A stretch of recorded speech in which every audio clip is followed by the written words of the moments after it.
como cuando usted pone una olla de presión. Usted la tiene que cerrar bien porque si no, explota, ¿cierto o falso? Es una olla de presión, tiene los dientitos y la junta y toda la cuestión, porque ahí adentro usted le metió calor y la cosa es una bomba. ¿Ok? Y está llegando el punto en nuestro país que estamos al borde de que algo aquí se disloque, de que explote. ¿Ok? Y usted y yo, como gente, como la cabeza de hogar de nuestras casas, y como cristianos dentro de esta sociedad, tenemos que abrir nuestros ojos y ponernos a hacer lo que tenemos que hacer. ¿Ok? Y esto que yo estoy viendo en este país, al menos yo tengo 47 años ahora, aunque me veo de 30, yo lo sé, no te preocupes. Gloria a Dios, pero me siento de 50, usted no tiene idea. ¿Ok? Al menos yo no había visto esto en mi vida. Siempre ha habido issues, siempre ha habido problemas, pero como está esto aquí, no. Porque es un problema que ya es total, profundo y cierto. Hay mucha gente con desesperanza, y desesperanza es cuando uno no ve salida. ¿Ok? Y hay mucha desesperanza en el corazón de nuestro país. Son los eventos que salen cada día en la prensa, y por favor, yo necesito que todos me escuchen, pero todos hoy somos cristianos, miembros del reino de los cielos. Hoy aquí no somos PNP, ni PPD, ni PPT, ni qué sé yo, ni independiente, ni lo que sea. ¿Sí o no? Somos siervos del Señor. Así que el que yo hable de una cosa o de otra no significa que estoy hablando a favor o en contra de nada. Lo sé porque esto es un campo minado, porque estamos cerca de las elecciones y está todo el mundo y le sale la sangre azul o la sangre roja, la sangre verde. Como si ellos le fueran a dar algo a usted. Usted sabe. Así que vamos con calma ahí. Yo necesito que usted me escuche con la mentalidad de un siervo de Dios, de un cristiano, por favor. Los eventos que están saliendo en la prensa, como por ejemplo el juicio que se está dando ahora por corrupción, nos dice algo que nosotros sabíamos, pero no lo habíamos visto. Y es que nuestra sociedad está verdaderamente podrida. ¿Ok? Nuestra sociedad está podrida. Siempre ha habido corrupción. Siempre ha habido gente en todos los partidos, en todas las ramas, hasta la industria privada. Siempre hay gente que roba. ¿Me entendió? Siempre hay alguien que es una manzana podrida. Y por eso dicen que en un saco, o la papa podrida o la manzana podrida, ¿verdad? Si tú no saco de papa y tienes una papa podrida, sácala. El problema es que nuestro país tiene el saco podrido. ¿Me entendió? Ya vemos muy pocos que no estamos podridos y estamos en esa pobredumbre sufriendo. Ese es el cambio. Cuando una sociedad vive bajo el estándar de Dios, cuando una sociedad, aunque no sea creyente, respeta y tiene temor de Dios y de la iglesia, la sociedad se mantiene en orden. Pero cuando eso se ha ido, todo lo que ocurre es lo que estamos viendo. No es una cosa que pasa de un día a otro, hermanos. Esto lleva décadas montándose. Décadas donde la corrupción va ganando, es como habla la palabra, la levadura, que poco a poco leuda toda la masa. Un poco de levadura leuda toda la masa. Las cosas en nuestro país están peor de lo que nosotros pensábamos. Y nosotros no le vemos solución a la vuelta de la esquina. No es rápida. Lo que va a pasar aquí no va a tomar poco tiempo.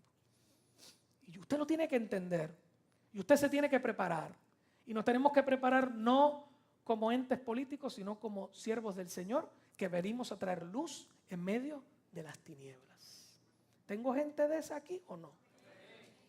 Si no quiere escuchar lo que le voy a decir, este es el momento de salir corriendo. Ok, gloria al Señor. La pregunta que usted y yo nos vamos a hacer, ¿cómo fue que llegamos aquí? ¿Qué va a pasar ahora? ¿Y hacia dónde nos dirigimos? ¿Ok? Lo hermoso es que en la Biblia siempre hay sabiduría para todo. Y en la Biblia hay mucha sabiduría de la vida que usted y yo tenemos que estudiar y aplicar a nuestra condición, y eso hacerlo con temor y temblor. Por eso es que se estudia la Biblia. Por eso nos metemos en ella, en toda ella. Porque ahí, las cosas que están pasando hoy aquí, ya pasaron en otro lugar. Eclesiastés, el sabio dice, no hay nada nuevo debajo del sol. No hay. ¿Ok?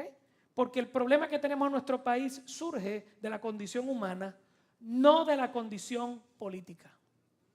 ¿Me entendió? Es de la condición humana. ¿Ok? Entonces, si usted le da con leer la Biblia, que yo espero que le esté dando con leer la Biblia a muchos aquí, ¿ok? Allí que hay mucha sabiduría, usted va a ver sobre todo las historias del pueblo de Israel en el periodo de los reyes. Si usted ve el libro de Primera Crónicas, Segunda Crónicas, Primera Reyes, Segunda Reyes, Primera y Segunda de Samuel, y va a los profetas menores, que eran profetas que trabajaron su ministerio dentro de estos periodos de reyes. Y estos son cientos de años que hubo reyes, cada uno tenía algunos 20, 30 años en el reinado y así por el estilo. Así que usted va viendo varias generaciones naciendo, viviendo y muriendo dentro del área que es Israel, ¿okay? O que era Israel en ese tiempo. Si usted ha leído un poco de la historia, sabe lo que era Israel, ¿no? Israel era una franja alargada, es como si usted virara a Puerto Rico, ¿okay? Y había 12 tribus, Jerusalén y Judea está en la parte de abajo. Y cuando Saúl, que fue el primer rey de Israel, Dios lo desechó, vino David, ¿okay? Y David consolidó ese reino, y a David Dios le dio un pacto, le dijo: yo voy a tener un hijo tuyo que va a sentarse en tu trono por siempre. Y la gente siempre piensa, o esa gente, ¿no? Los israelitas pensaban que era un asunto físico. ¿Y quién es ese hijo de David que está sentado en el trono hoy? Cristo Jesús, ¿verdad? Pero cuando David termina su tiempo, su hijo Salomón agarra el lugar, y Salomón hizo de la nación una nación sumamente próspera. Y eso está ahí, los que vienen los viernes saben la historia, que fue la última que tocamos. ¿Okay? Pero entonces, luego de Salomón, que Salomón hizo muchas cosas que estaban incorrectas delante de Dios, y a través de todo su reinado permitió que pequeñas cosas entraran en su vida, y esas cosas empezaron a podrir su vida espiritual. Y lo que hace el líder, la iglesia, el pueblo, lo sigue. ¿Me escuchó? Y Salomón se pudrió terriblemente y pudrió el país. Lo llenó de idolatría, lo llenó de las cosas que el Señor le había dicho al pueblo que no siguieran. Cuando usted sale de ese asunto, de ahí en adelante, fue tan fuerte que el reino se dividió en dos. Y usted va a empezar a escuchar, cuando usted lee la Biblia, que habla del reino de Israel y del reino de Judá. Y es porque se partieron en dos. Hubo una división con dos reyes. Acá abajo en el sur estaba Judea y creo que Benjamín, y está Jerusalén allí. Y en el norte, en la ciudad de Samaria, se puso el otro reino, ¿okay? Hasta que la gente empezó a vivir cada vez dañando más su relación con Dios, metiendo basura en el país. Y yo quiero que usted entienda que nosotros quizás lo podemos leer en 1 o 2 semanas, leemos todos esos libros, pero estamos hablando de decenas y decenas de años y muchas generaciones. Y fue tan fuerte el daño que el país hizo que en un momento dado Dios entraba, Dios los enjuiciaba, ellos se daban cuenta que estaban bajo la mano de Dios, Dios en su misericordia los restauraba. Y ese ciclo continúa básicamente en todas las historias de los reyes, ¿ok? Si usted lee Reyes y lee Crónicas, va a leer que dice: y reinó sobre aquel, esta otra persona, y reinó 13 años en la tierra, e hizo lo bueno delante del Señor. Y el próximo hijo dice: e hizo lo malo delante del Señor. Y el nieto: y reinó este otro, y reinó 50 años, e hizo lo malo delante del Señor. Si usted lo lee, se va a dar cuenta que generación tras generación el pueblo estaba en un vaivén. ¿Ok? Y llega el punto que tanto se iban por la cuesta, tanto iban dañando su vida espiritual, que llegó el momento que Dios cerró la puerta, y ahí es que llega el cautiverio de Israel. Y se los llevan a Babilonia, primero a Israel, después a Judá. Y es dispersado el pueblo por el mundo por muchos años. Así que vemos la historia de lo que es el pecado, el juicio y la restauración. ¿Ok? Eso es lo que pasaba. Y cuando usted se acerca a los libros proféticos, o se acerca a los libros de historia, tiene que mirar esa perspectiva que le estoy hablando. Y todo lo que está en la Biblia está ahí para hablarnos a nosotros, que estamos hoy leyendo y recibiendo lo que está pasando.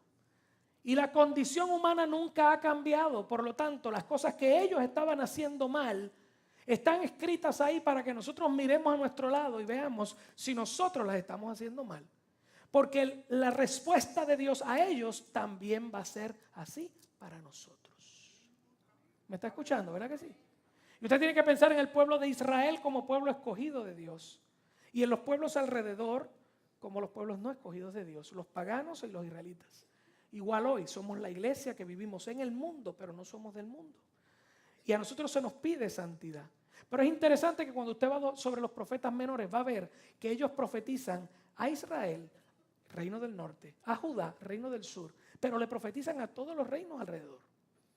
Porque Dios brega con la injusticia y la maldad de los pueblos, sean creyentes o no.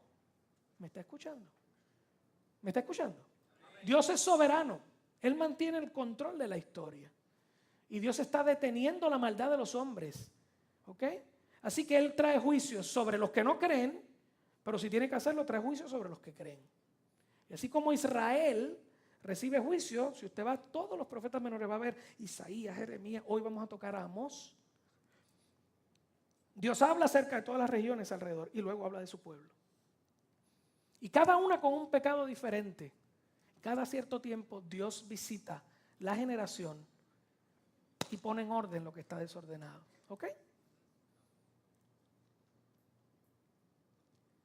Hoy vamos a ir en una mirada bien rápida por el libro del profeta Amós. Son 9 capítulos que este profeta escribe. Y yo quiero que mientras yo le hablo lo que está pasando, usted después por favor va a su casa y agarre esta semana y lea ese libro. Son solamente 9 capítulos. Léalo bajo la perspectiva que yo le estoy hablando hoy. Y pídale al Señor, a su espíritu, que le hable a su corazón. ¿Ok? Así que vamos a leer, vamos a ir por encima y usted va a ver nuestro país retratado ahí. Va a ver nuestra condición. Va a ver por qué estamos donde estamos hoy. Pero nunca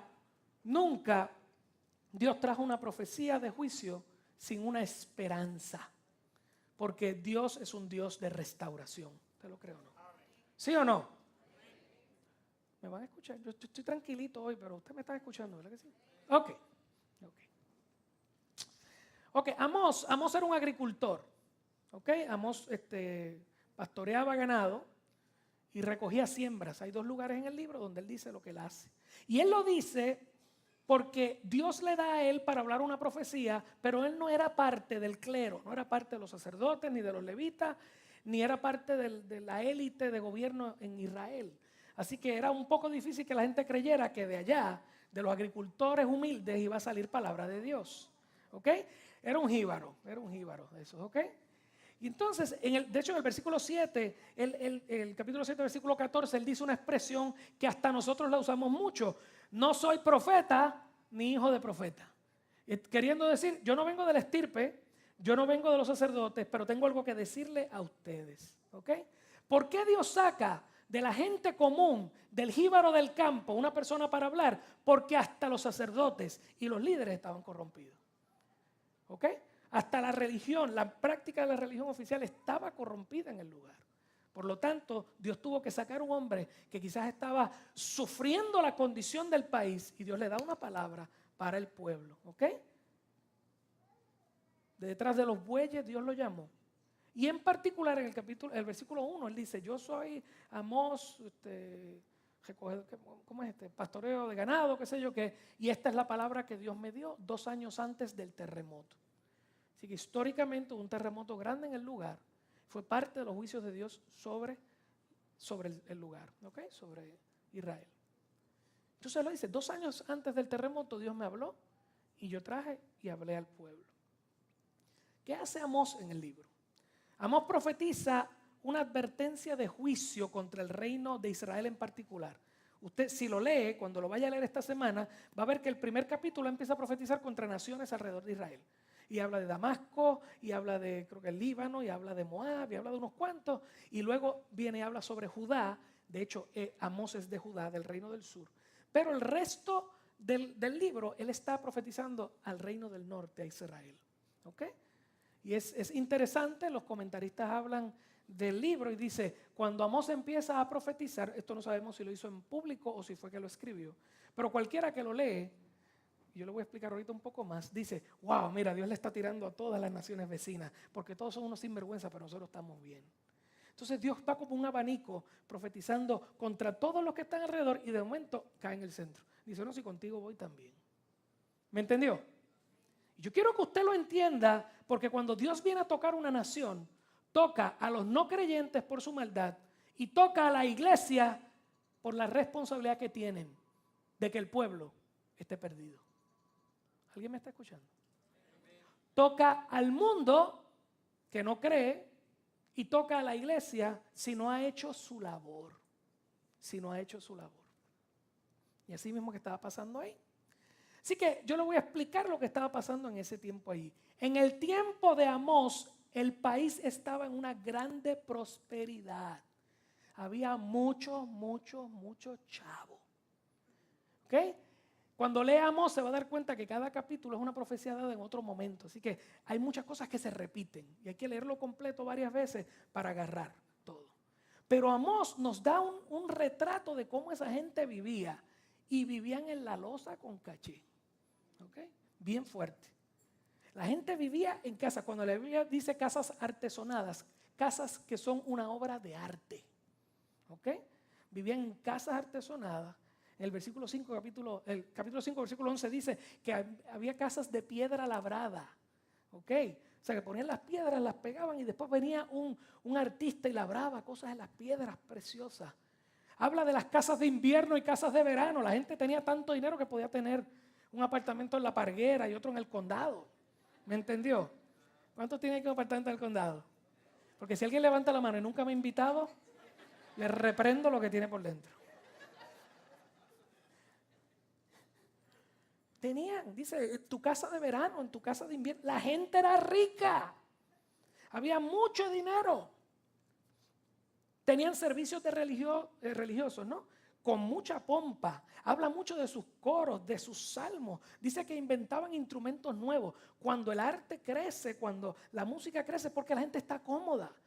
¿Ok? Yo quiero que usted entienda, cuando un país está en una crisis de guerra, una crisis de dinero, todas las cosas se reducen a tratar de comer y a tratar de vestirme. Pero cuando ha llegado la prosperidad, la lógica es que si usted recibe una bendición de Dios, usted lo utilice para la gloria de Dios. Y Dios quiere eso. Si Dios quiere que vayamos y disfrutemos y hagamos el arte y cantemos y crezcamos como personas. Pero no olvidándonos de Él. ¿Me entendió? O sea, yo quiero que usted sepa que la prosperidad usted se la puede disfrutar. Si usted se la disfruta en el temor y temblor de Dios. Se daban mucho dinero, hacían muchos sacrificios especiales, había mucha música. Mire, y aquí le voy a dar un pedacito de Amós para que tomen un hint. Ahí puedo poner Pedro, en el capítulo 6, del 4 al 6. Mire cómo él habla de la vida en ese tiempo allí. Duermen en camas de marfil. Wow. ¿Sabes lo que es el marfil, verdad? Los cuernos de los elefantes. Una cosa hermosa. Imagino yo cayendo en una cama de esa ahorita a las 4 de la tarde. Duermen en camas de marfil, reposan sobre sus lechos. Mire cómo él habla del descanso. Comen los corderos del rebaño, había comida, y los novillos de en medio del engordadero. Gorjean al son de la flauta, había mucha fiesta. E inventan instrumentos musicales, como David. Beben vino en tazones, está hablando que tenían abundancia, podían beber mucho. Y se ungen con los ungüentos más preciosos. Recuerde que los ungüentos, los perfumes, podían ser extremadamente caros. ¿Recuerdan aquella mujer que vino a ungir los pies de Jesús? Dice que lo que le costó era el salario de una persona por un año. O sea que la mujer al menos le echó a Jesús en los pies 25,000 billetes. En un ungüento. Están diciendo, y se ungen con los ungüentos más preciosos. Claro, la última línea es la que nos dice lo que está pasando. Y no, léala conmigo por favor. Y no se afligen por el quebrantamiento de José. Claro, cuando habla de Judá, de José, todo está hablando del pueblo. Algo estaba pasando en el pueblo y la gente estaba disfrutando su prosperidad, pero debajo de toda la prosperidad había algo corrompido que estaba dañándolo todo y esta gente que está viviendo bien no estaba afligida. Y ahí sí está el problema. Cuando nos acomodamos tanto a lo que Dios nos ha dado, que le permitimos al enemigo tomar ventaja y destruir nuestro país. ¿Ok? La pregunta que uno se puede hacer, bueno, acá Dios le habló a David, le habló a Salomón de que el pueblo iba a estar próspero, pues entonces lo estamos viendo. El pueblo está súper próspero ahí. ¿No es la prosperidad la señal del favor de Dios sobre su pueblo? La respuesta es sí y no. Pero en principio Dios quiere que tú vivas bien, eso no es problema. Y no estoy predicando evangelio de la prosperidad por si acaso. ¿Okay? Pero la realidad es que si Dios te da bendición, disfrútatelas, por favor. Así que no es esta prosperidad el favor de Dios, no es eso lo que Él le prometió en Deuteronomio, en todos los lugares, que si me sirves y me buscas, todo te va a salir bien. No es esta la gloria que Dios le prometió a Abraham y luego a David. Abraham le dijo, voy a hacer de ti una nación grande. El número de tus hijos va a ser, no lo vas a poder contar. Y le dijo a David, esto va a ser un trono que nunca se va a ir. Entonces cuando tú vienes, bueno, pues el país está gozando. De hecho, en ese tiempo quien está gobernando se llama Jeroboam II. O es Jeroboam o Joroboam, y no me acuerdo bien. Pero es Jeroboam II o Joroboam, no estoy relajando en serio, Joroboam II. O el segundo, el primero era su abuelo o su tatarabuelo. El hombre estuvo allí 41 años, o sea que estamos hablando de un periodo largo. 41 años, el hombre llegó, rápidamente aseguró los bordes, peleó con todo lo que está alrededor, puso fuego, es como Trump, hizo la muralla, hizo una muralla allí bien fuerte y metió a todo el mundo adentro y dice que todo ese tiempo vivieron en paz. O sea que fue un buen gobernante en términos políticos y estrategas, pero no amaba a Dios. No amaba a Dios. ¿Ok? Entonces, ¿cuál es el pecado de Israel? ¿Qué es lo que hace que Dios le dé el mensaje a Amós? Si la cosa se ve bien. ¿Qué condición había en el corazón de esta sociedad? Yo quiero que usted entienda que usted y yo somos parte de nuestra sociedad. Yo quiero que usted sepa que usted y yo nacemos aquí y damos por sentado y por bueno los valores que nuestra sociedad avala.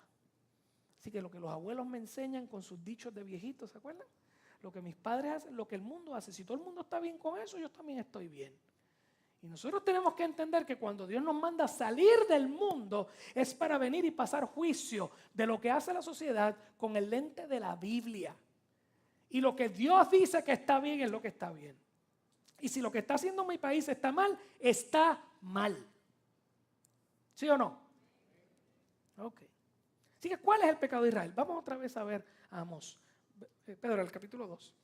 Vamos a ver del versículo 6 al 9 y el 11 y 12. Bien rapidito. Dice, así ha dicho el Señor, por 3 pecados de Israel y por el 4 no revocaré su castigo.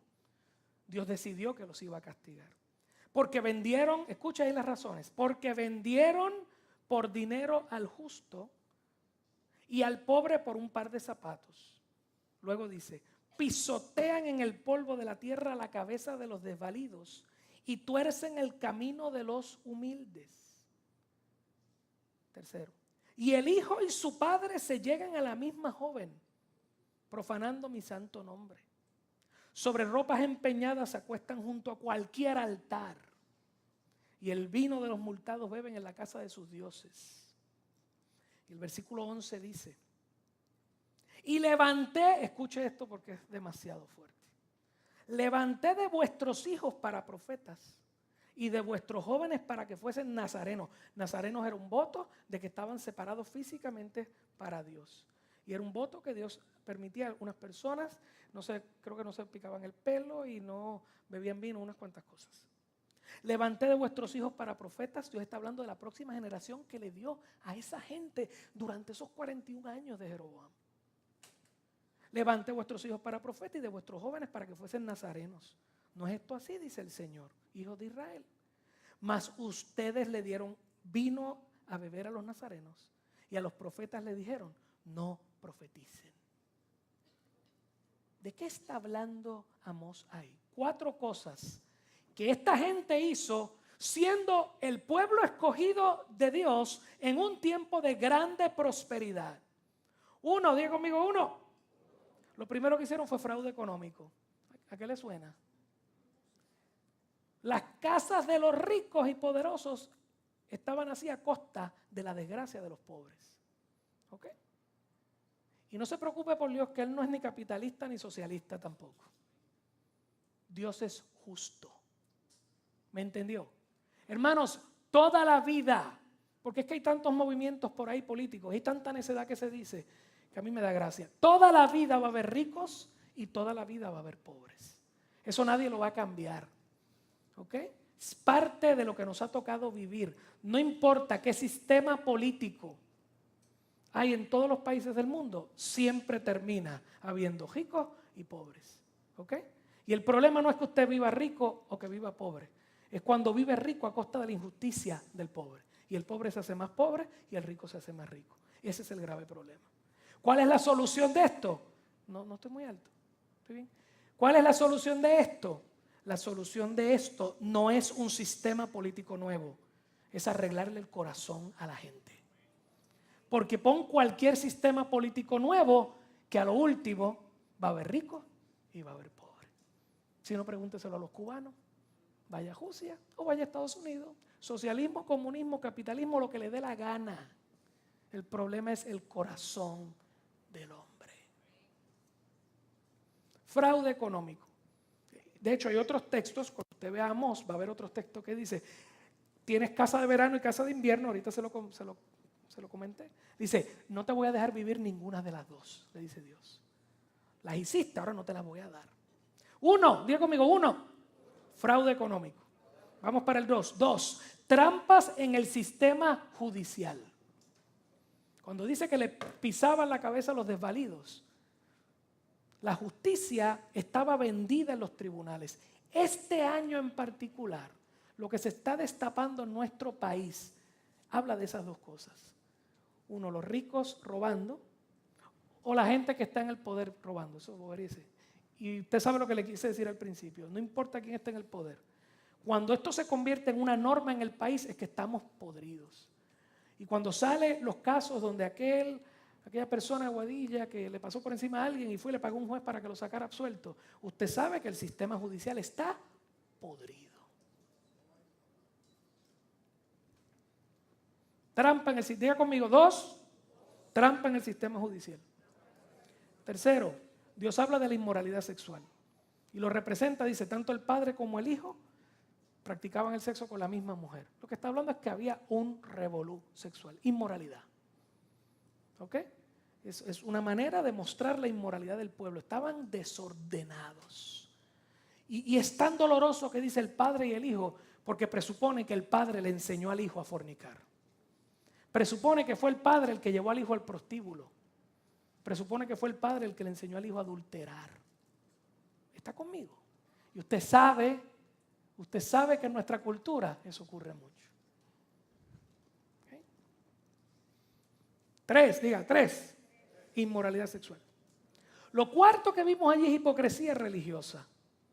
Dios rechaza las grandes fiestas llenas de cánticos, de música y de ofrendas. Porque esta gente no tenía corazón sincero. Ellos iban al templo judío, hacían la cuestión los sábados y después iban y se sentaban en otros templos de otros dioses.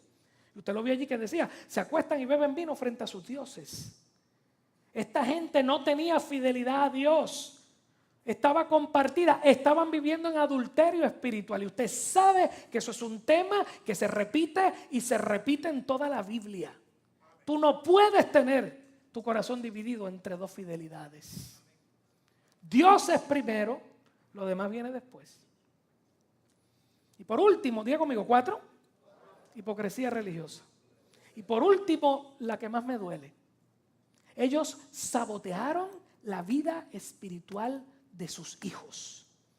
Todas las veces que presentamos niños aquí, volvemos y leemos el texto que dice, y venían niños y se los ponían en la falda para que los bendijese, y los discípulos los sacaron del medio, y Jesús los regañó y le dijo, no les impidan venir a mí. Y Amós dice que Dios le habla de tus hijos.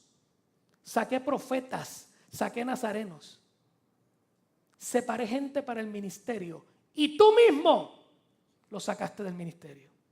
Y al nazareno lo llevaste a que se volviera un loco bebiendo. Y al profeta le dijiste, no me profetices, no vengas a hacer eso aquí. Pastor, nosotros no hemos hecho eso.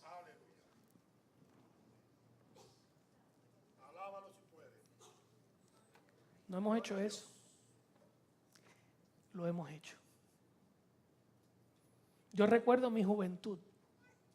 Hermanos, todos queremos que nuestros hijos echen para adelante. Todos queremos que estudien, que tengan buenas cosas.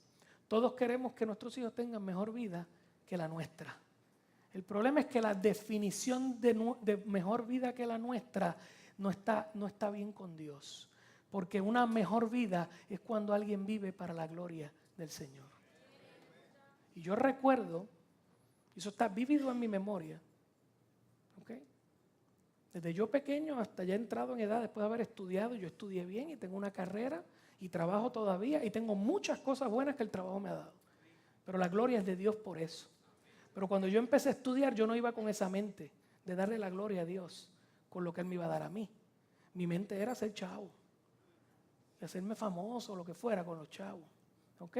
¿Por qué? Porque yo nací, fui criado en una sociedad, y ahí no estoy hablando de la iglesia local donde todo el mundo estaba igual, donde tú tenías que ser doctor, ingeniero, abogado, tener casas grandes y todo, pero que se te ocurriera hablar de ser pastor o misionero.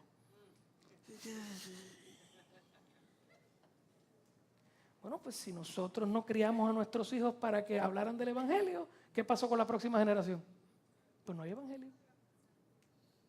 Porque la prioridad de la iglesia, en el tiempo que llegó la prosperidad de este país, la prioridad de la iglesia era que todo el mundo fuera más próspero, tuvieran más chavos, como si los chavos, las casas y los carros fueran a bregar con tu corazón. Y desde antes de que nacieran nuestros hijos, ya Dios los había llamado al ministerio. Y nosotros los padres dijimos, no, tú te vas a estudiar, tú vas a hacer esto, tú vas a hacer lo otro. Y estoy diciendo que pueden ir a estudiar, pero tenían que tener primero el interés y el convencimiento de que tenían que servir a Dios donde quiera que fuera. ¿Alguien me está escuchando aquí? Bien importante que me entienda. Así que 5 cosas le hablé hoy.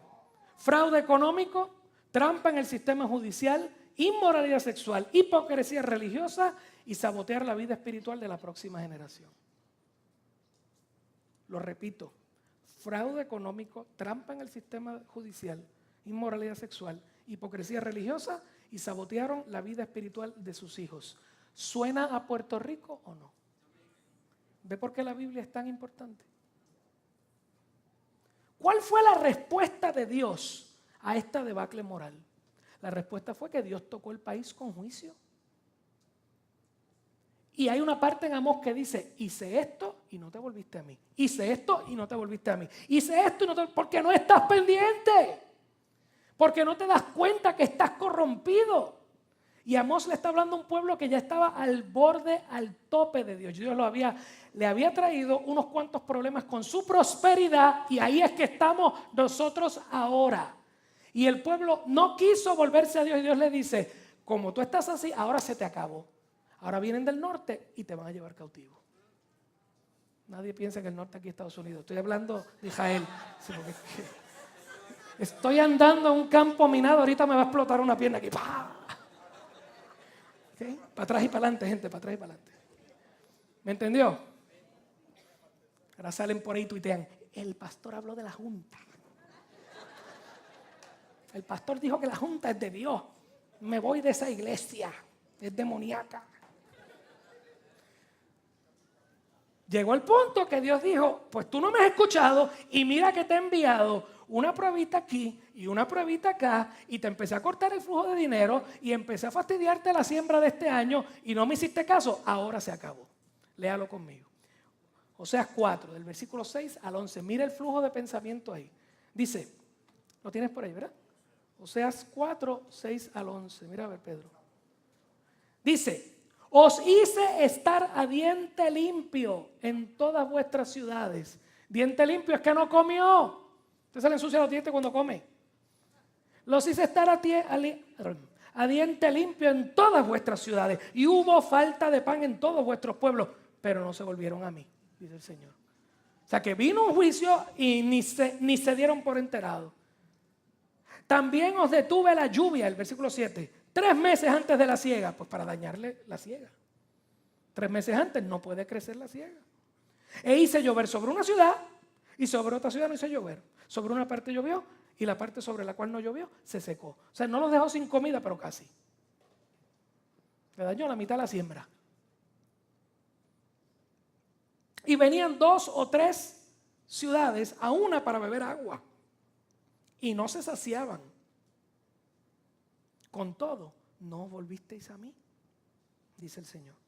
Os herí con viento solano, viento fuerte, y con oruga, la langosta. Vinieron pestes a los sembrados.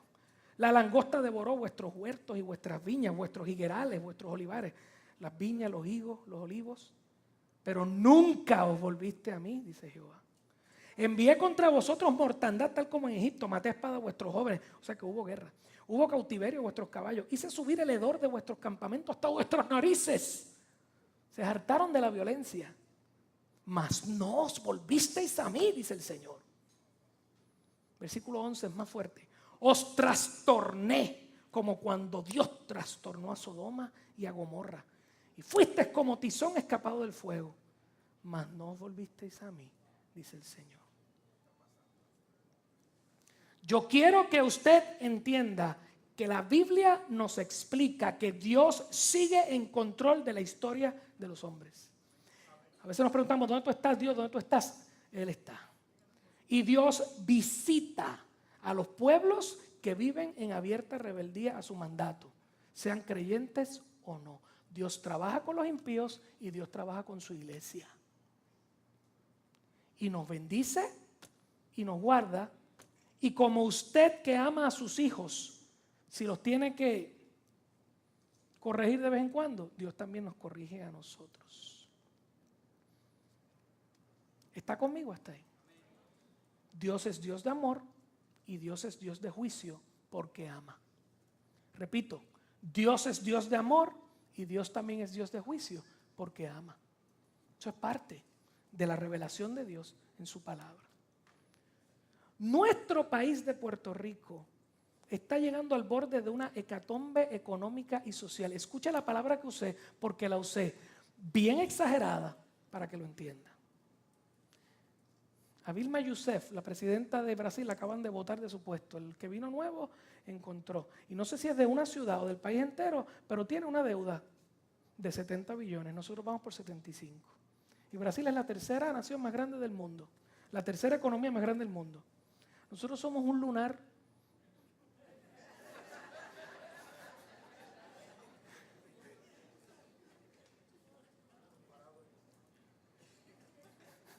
La ciudad de Detroit, aquí 3.5 millones de personas, en Detroit hay como 20 millones.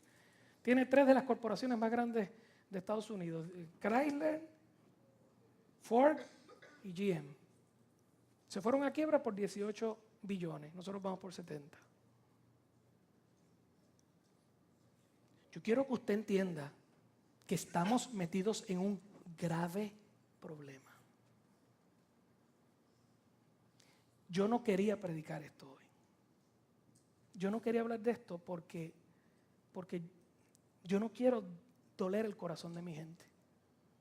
Pero yo quiero que usted entienda que estamos metidos en un grave problema. Y las cosas que están pasando en Puerto Rico son las mismas que llevaron a la generación de Amós al juicio de Dios. Fraude, trampa, inmoralidad e hipocresía religiosa. Y lo repito, fraude, trampa, inmoralidad e hipocresía religiosa. Ahora me voy a meter en el campo minado y voy a coger a ver si no me explota una.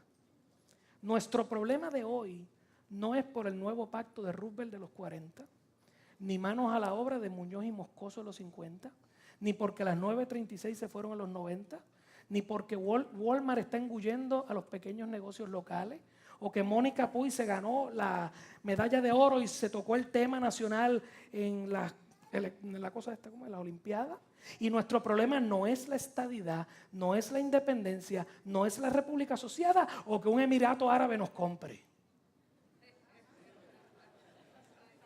¿Me entendió? ¿Lo entendió? Nuestro problema ha sido nuestro corazón. Dios bendijo este país, un país pobre en extremo. Otros días me senté con mi mamá, se puso a contarme historias de ellos cuando pequeños. Me cuenta ella que tenían una gallinita.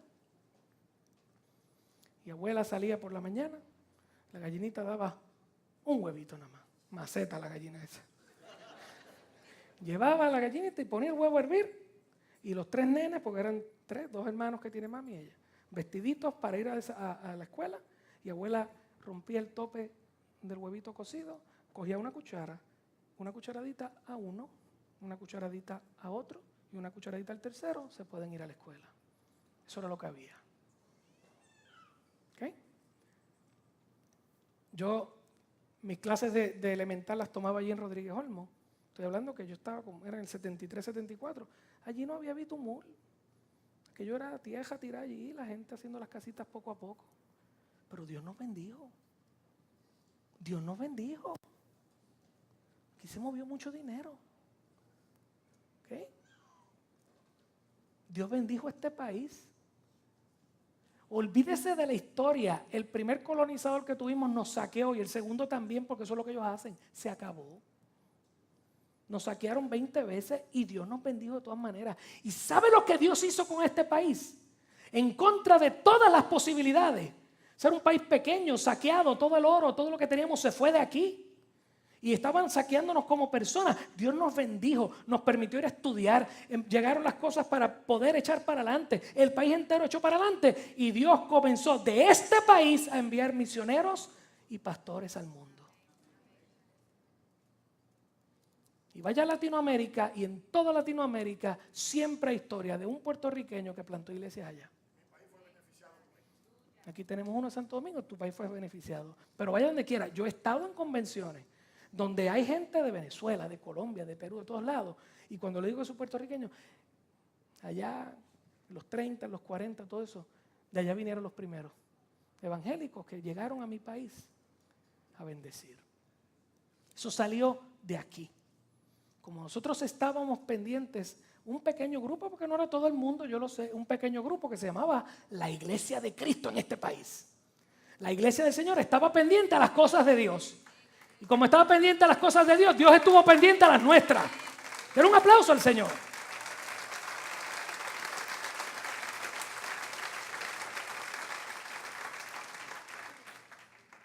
Dios estuvo pendiente a las nuestras.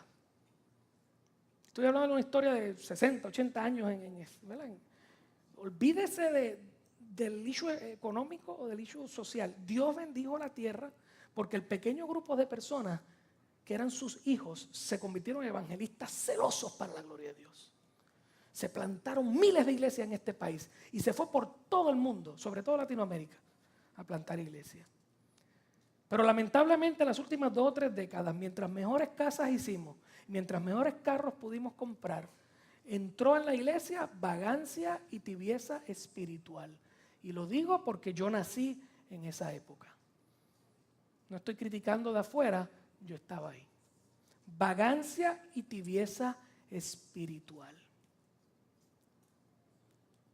Esta semana aquí había 2 personas dando el adiestramiento. Uno de ellos se llama el pastor Juan Sánchez. Juan Sánchez es pastor de la iglesia bautista en Austin, Texas. Hombre criado en Estados Unidos, tremendo.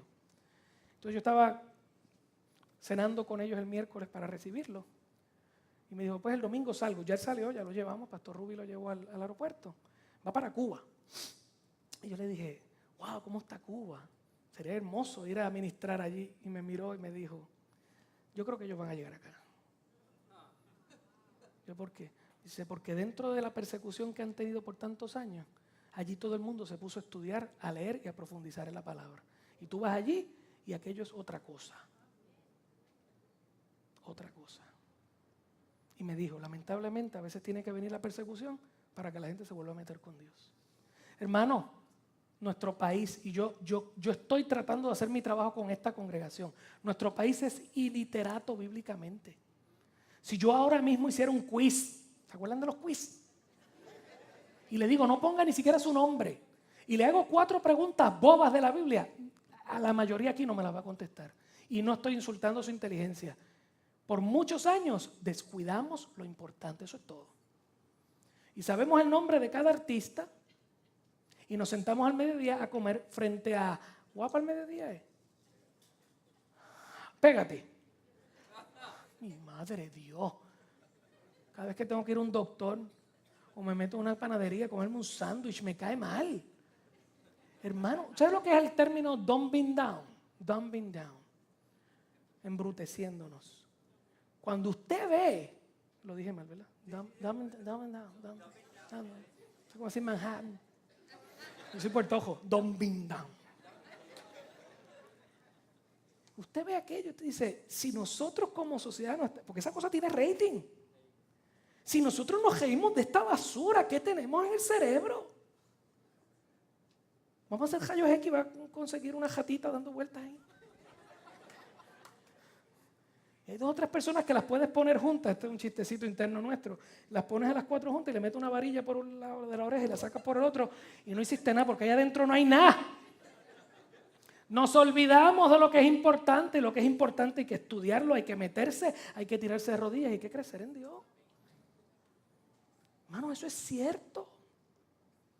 Y esto lleva muchos años ya, esto no es de ahora, esto lleva muchos años. Y dentro de toda la basura que está pasando en Estados Unidos, hay cierto avivamiento de Dios para plantar iglesias. Yo se lo he dicho en muchas ocasiones y se lo vuelvo a repetir. Hace como 5 o 6 años atrás yo fui a una conferencia. Había 5,000 personas en un centro de convenciones. La mitad eran viejitos que se iban a morir. Yo creía que aquello iba a ser... ¡Uy! Se iban a ir todos. Y la otra mitad era de jóvenes de entre 18 y 22 años, estudiando en seminario. Y yo me volvía loco. Llegaba al Burger King a almorzar, o llegábamos al McDonald's a almorzar en las horas libres, y los nenes así, con los libros así de gordo de Lutero, de Calvino, de Jonathan Edwards, leyendo, estudiando. Y yo empecé a llorar. Yo le dije a mi Dios, Señor, ¿cuándo yo voy a ver eso en mi país? Y nosotros, para tener jóvenes en la iglesia, lo que tenemos que hacerle es fiesta. Un poquito más hacemos baile, botella y baraja. Se fueron por la borda. Y yo quiero que usted entienda que sus juveniles de 11, 12 años en adelante tienen la capacidad de escuchar teología pesada. Pero es que nosotros mismos no sabemos qué darle, porque hemos perdido la capacidad de escucharla. Ellos tienen la capacidad de escuchar, ellos tienen la capacidad de aprender y de que se inflame su corazón por las cosas de Dios.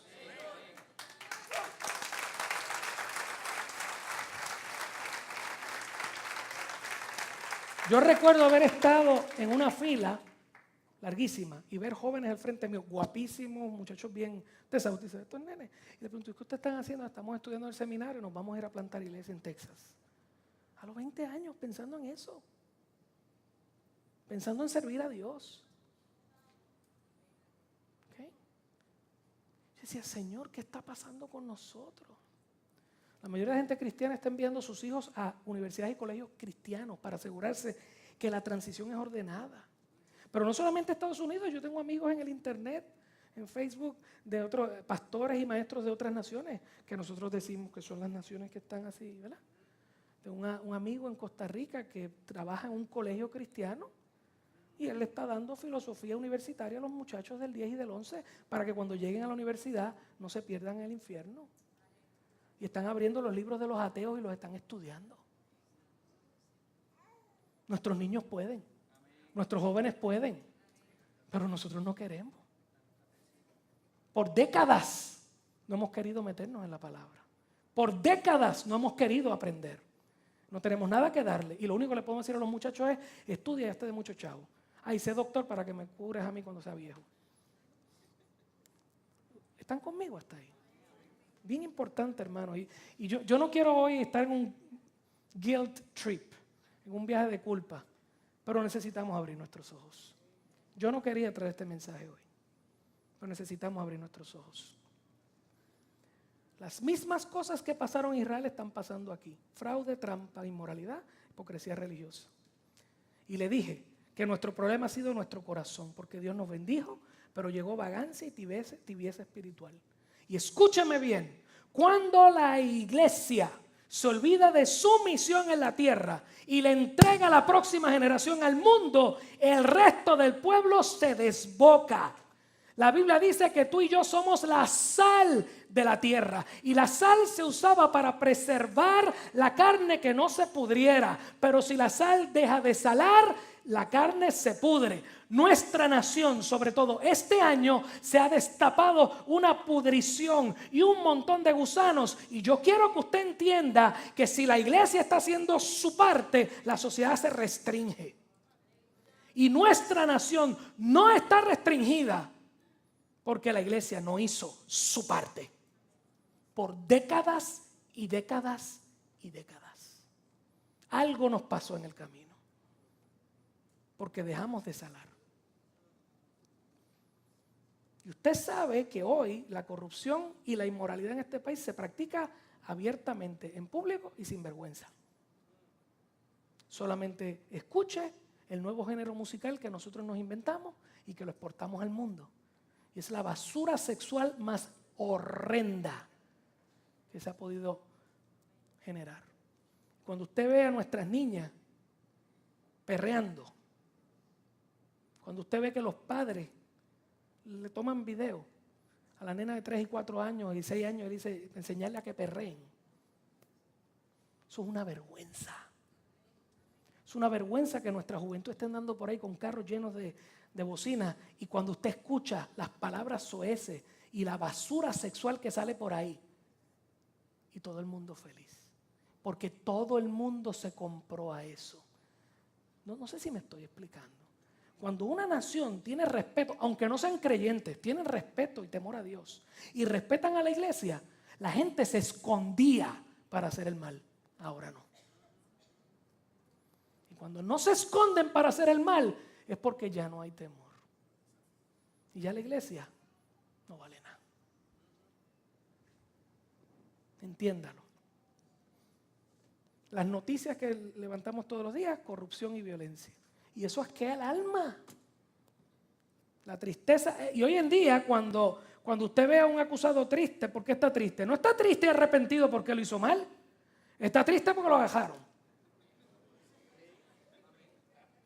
Y yo estoy seguro que el muchachito que estaba en la federal cantando como un loro, como Pavarotti, por dentro está diciendo, y no agajaron a este, ¿y por qué a mí? Porque hay 3 o 4 más que están así. Y yo me imagino que se repartieron el país en regiones. ¿Me entendió? Y eso pasó aquí y pasa en el anterior y en el gobierno anterior. Olvídese. Porque es que es la corrupción por dentro de la sociedad. ¿Ok? Y usted sabe que en nuestro país el listo, el jaiba, es el que sale bien. ¿Ok? Vamos a hablar del issue de la deuda. La deuda es inmoral. Los banqueros de Wall Street que nos las vendieron son unos inmorales y los políticos que la compraron son unos inmorales. Pero este pueblo no está exento de esa deuda. Nosotros estamos embarraditos ahí. ¿Cuántos conocemos o en algún momento tuvimos un puesto público que no se necesitaba a un salario increíble? ¿Cuántos? Usted sabe. ¿Ok? ¿Quién no recibió favores a cambio de voto? ¿Cómo creemos que nuestro pueblo puede sostenerse si del 100% de los habitantes solamente el 40% trabaja y el 60% está jugando Nintendo? ¿Por qué nosotros somos una de las jurisdicciones con mayor casos de seguro social fraudulento en toda la nación americana? La mayor. ¿Quién paga? Pagó el fraude. ¿Y quién cometimos fraude? Todos. Si nos robamos los unos a los otros, si los azules se subieron y jobaron, y después los rojos subieron y jobaron, y los verdes están llorando porque nunca han podido jobar. ¿Ah? Estaban locos porque lo dijera. ¿Eh? Esos son los políticos que son malos. No, señor, todos estamos embajados. Todos, y perdone la palabra así medio vulgar, pero todos estamos embajados. Todos. Todos estamos hasta el cuello porque todo el mundo sacó algo injusto. ¿Están conmigo hasta ahí? Usted lo sabe. Usted lo sabe. Usted y yo tenemos conocimiento pleno de algo que yo he hecho o algo que ha hecho otra persona que usted sabe que es fraude. Y si como nación uno de los valores altos de ser puertorriqueño es ser jaiba, pues un día nos iba a llegar el cobro. Y mire si nuestra jaibería está fuera de liga, que tenemos una de las deudas más grandes en todo el mundo y somos un lunar en el ombligo. Hermanos, esto está brutal. Y esto tiene que ver con el corazón de nuestro país. No aguanto fila, busco arreglo. ¿Usted sabe cuánta gente desde que comenzó la tarjetita, la bendita tarjetita, llega a la farmacia? Pues yo tengo amigos que son dueños de farmacia y me dicen, no sé, la gente salía, te tiraba la tarjeta tal y la del gobierno. Tenían plan privado, pero fueron y dejaron aquel con fraude. Porque hay que ser listo. Hay que ser listo. Yo le decía a Lili los otros días que estaba viendo un programa. Me encantan los programas de viaje. Esta gente que se va y corre por una nación. Entonces estaban en Dinamarca, creo que era. Hermoso. Ustedes son de esas naciones que están bien arriba. Y también deben tener sus problemas y sus cosas. Pero escuche esto. Esos países son bien fundamentados a la reforma. Y aunque hoy en día están poco a poco desvinculándose de Dios, los valores y la conducta de la sociedad sigue siendo fundamentada en los valores cristianos. Entonces el tipo, el que está haciendo el programa, va al norte, a unas campiñas bien bonitas. Entonces la gente vive con unos terrenos y allí hacen mostaza, melazas y cosas de estas bien ricas. Usted sabe, los jelly estos por la mañana, miel, todas esas cosas.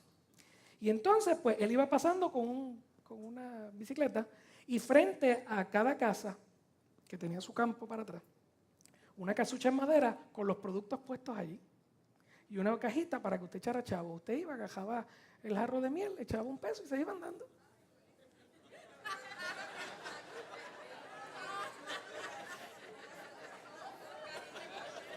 Y el hombre le pregunta, pero ¿y esto es? No, nosotros creemos en un sistema de honor, la palabra tuya vale. Si te lo llevaste, tú me dejaste el dinero ahí. La sociedad, ¿por qué usted se rió tanto? Yo sé que da gracia, pero yo quiero que usted entienda que estamos podridos. Porque usted sabe que si usted hiciera tejiditos o bordaditos y los pone en la calle del frente y pone al lado un jarrón y dice, echa el dinero ahí, se va el jarrón, los tejiditos, la casucha, y si tenías atrás arreglos navideños, se fueron también. Estamos podridos. ¿Y usted cree que no íbamos a pagar? ¿Usted cree que Dios no iba a tocar a Puerto Rico? Sí. Gracias. ¿Crees que no íbamos a cosechar lo sembrado? Siembra viento y cosecharás tormenta. Y eso lo leímos de otro de los... Eso fue Ezequiel, yo creo. Tenemos que mirar nuestro corazón. Porque nuestros valores tienen mucho que ver con esto. Y la cantidad de trampas que yo escucho todos los días, la cantidad de cosas, es increíble porque ya se nos metió en el corazón. Eso es lo que nosotros somos. Llevamos décadas soltándonos de los lazos de Dios y escribiendo nuestra propia historia, y nuestra propia historia nos va a llevar a un huracán. Ahí que estamos. Entonces, ¿qué nos queda por hacer, pastor? Gracias por dañarme el domingo y el resto de la semana. Gracias por ser tan efectivo en destruir mi vida emocional. Dios lo bendiga, jamás volveré. Entonces, ¿qué nos queda por hacer? Bueno, la más fácil nuestra es huir. Pero nuestros viejitos, que sí sabían mucho, nos dejaron un dicho muy bueno que dice que la fiebre no está en la sábana. Así que, si no arreglamos nuestro corazón con Dios, nos vamos a llevar esta debacle social y moral a Kissimmee, a Orlando, al Bronx, a Brooklyn, a Dallas y a Houston. Porque el problema no está en la frisa, no está en el país de Puerto Rico, está en el corazón de nuestra nación. Ahí es que está el problema. Donde quiera que vayamos, usted sabe, ya los reportes de nuestros hermanos que viven en Orlando muchos años dicen, ya esto se dañó, ya llegaron, ya empezaron a salir las guaguitas, y ya empezó el fraude, ya empezaron los... No puede ser, hermano, nosotros tenemos que arreglar esto. Usted está conmigo ahí, esto hay que arreglarlo. En Amós, Dios le dice al pueblo que no entiende, Otro de esos textos hermosos que usted lo ha escuchado mucho, en el capítulo 3, versículo 3 dice, andarán dos juntos si no estuviesen de acuerdo. Y más adelante en el versículo 6 del mismo capítulo 3 dice, ¿habrá algún mal en la ciudad el cual Jehová no haya hecho? ¿No estás de acuerdo conmigo? Te voy a...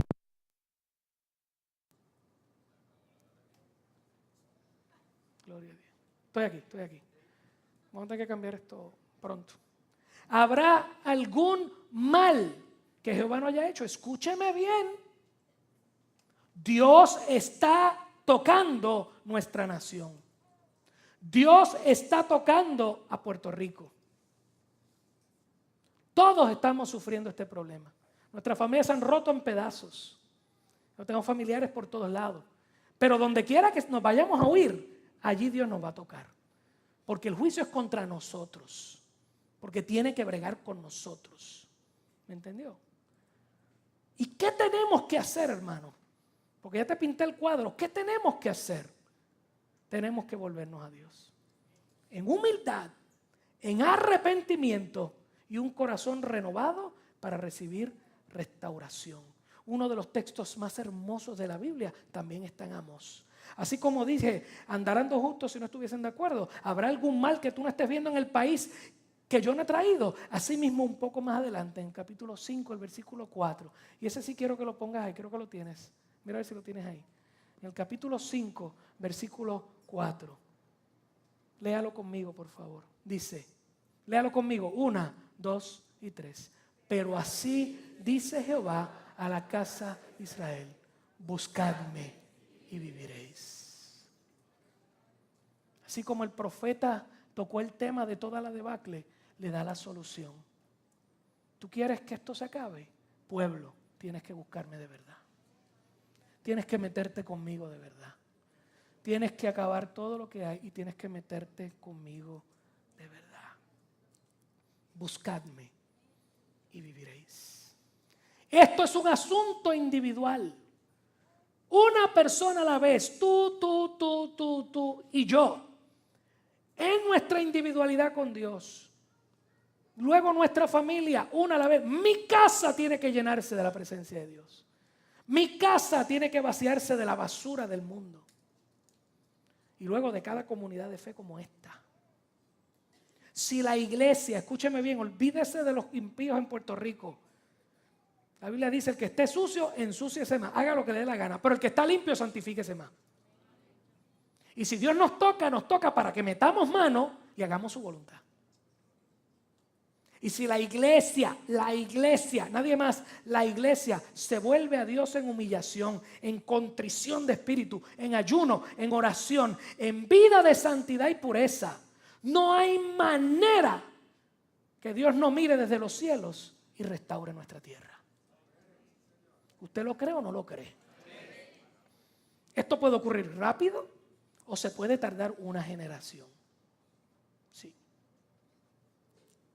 Pero vale la pena salir de esta debacle y dejarle a nuestros hijos y a nuestros nietos una sociedad que nuevamente se encaminó en la moral, en la ética, en el respeto y sobre todo en la bendición de la gracia de Dios. Nuestros nietos y nuestros hijos se merecen que nosotros paremos en el camino y metamos mano para restaurar este país. Denle un aplauso al Señor, por favor.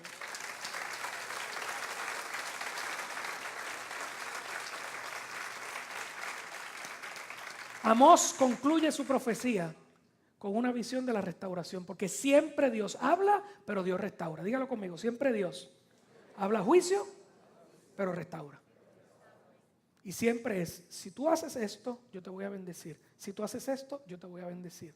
Ya Dios nos ha dado demasiadas pruebas de que estamos bajo su juicio, pero nos está llamando. Y al final, el último capítulo de Amós, él dice una profecía preciosa, hermosa. El capítulo 9, Pedro, el versículo 11. 9:11, por favor, pónmelo allí. Y dice, yo quiero que lo leas conmigo, por favor. 1, 2 y 3. En aquel día yo levantaré el tabernáculo caído de David, cerraré sus portillos, levantaré sus ruinas y lo edificaré como en el tiempo pasado. Así como le dijo a Israel, yo te voy a restaurar, yo estoy seguro que Dios nos puede restaurar a nosotros. Porque Él es el mismo ayer, hoy y por todos los siglos. Buscadme y viviréis. Buscadme y viviréis. Y yo voy a restaurar tu casa y voy a restaurar los portillos. Y la alabanza va a volver a sonar. Y Puerto Rico va a volver a enviar pastores y misioneros a todo el mundo. Es urgente y necesario que cada uno de los que estamos aquí como iglesia local busquemos a Dios de todo corazón. Por favor, eche a un lado su dejadez, eche a un lado su vagancia espiritual, eche a un lado la mediocridad en el servicio al Señor. Porque Dios puede restaurar nuestra nación, puede volvernos a formar como una sociedad de ley y de orden, de respeto y de disciplina. Llena de gente santa que trabaje para el reino. Yo espero que los que están aquí, cuando salgan por esa puerta, vayan con la visión de trabajar para la gloria de Dios. Volvámonos a Dios y Él se volverá a nosotros. Cierre sus ojos, por favor. Padre, yo te doy gracias por la misericordia que tú tienes con nosotros como iglesia. Yo te doy gracias, Padre Celestial, porque nos permites ir a tu palabra para poder ver tu carácter, tu exigencia, poder ver la condición humana y cómo tú corriges y prometes restaurar. Padre, como pueblo hemos pecado contra ti. Como iglesia hemos pecado contra ti. Hemos dejado demasiadas cosas resbalar. Hemos dejado demasiada basura entrar. Nuestras vidas están desordenadas con inmoralidad sexual, con trampa, con cuanta cosa tú aborreces. Pero yo te ruego que pongas en nosotros un corazón contrito y humillado. Yo te ruego que podamos pedirte misericordia del pueblo, como hizo Daniel cuando estaba cautivo. Dios de toda bondad, ten piedad de nuestro país. Perdona el pecado de tu iglesia.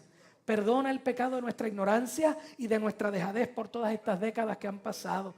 Mira a toda la gente que se ha mantenido buscando tu rostro y orando. Y esa es la gente que hace que todavía la iglesia esté en pie. Y yo te pido que tú levantes un ejército, que de estos huesos secos que hemos venido a hacer, tú soples de tu espíritu y nos pongas de pie nuevamente. Salgamos a la calle a bendecir tu nombre, a cambiar el corazón de este país hacia ti, para que tú tengas misericordia y no nos destruyas por completo, sino que nos reavives y nos vuelvas a hacer funcionar en tu reino para tu gloria. Padre, ten piedad de Puerto Rico. Padre, ten piedad de esta nación. Padre, ten piedad de nuestra familia. Ten piedad de nuestros hijos. Ten piedad de nuestros nietos. Ten piedad de los próximos años que se avecinan. Danos sabiduría, entendimiento y gracia para hacer luz en medio de las tinieblas, para hacer sal, para que este pueblo no se acabe de corromper. Padre, avívanos. Padre, avívanos. Aviva a cada cristiano que está aquí de manera individual. Aviva a cada hogar y aviva cada comunidad de fe. Reconocemos que hemos pecado, reconocemos que te necesitamos y reconocemos que esta mañana, cuando el sol salió, tu misericordia se renovó. Te rogamos que te olvides de tu juicio y que nos vuelvas a ti. Que nos vuelvas a ti. Quizás es un buen momento para que cada cual hable con el Señor. Habla con el Señor ahí, un segundo. Habla con el Señor. Intercede por tu familia ahora, vamos. Hazlo.